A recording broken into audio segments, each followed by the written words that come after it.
and they filed an application with the licensing authorities, the Department of Commerce in Washington, D.C.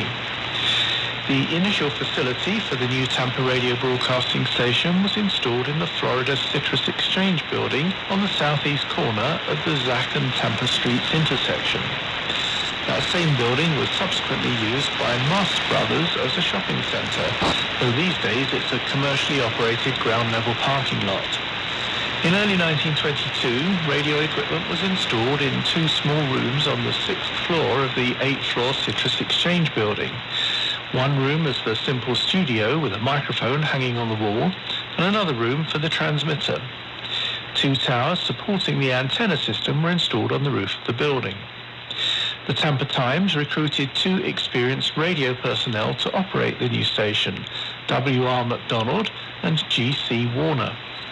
Test broadcasts from the locally built transmitter with 250 watts on 833 kHz began in April 1922 with an extended programming format made up of announcements, sports scores and recorded music.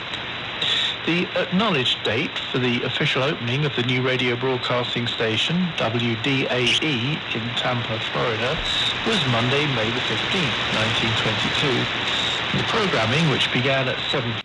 So this is Wavescan, one of the DX shows that we can hear on shortwave. This is via WRMI on 93.95 kilohertz.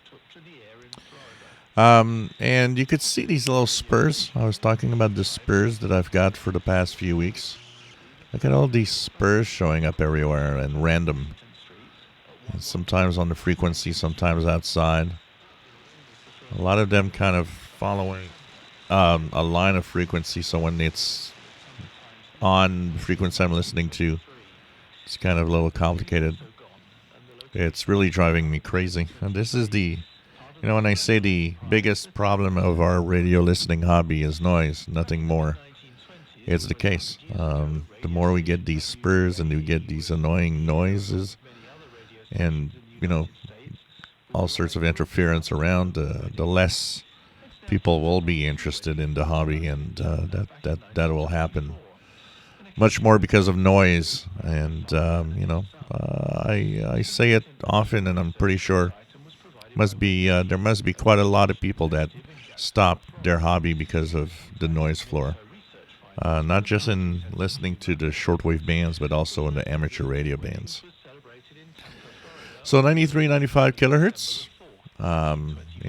Always interesting program from Wavescan, AWR Wavescan.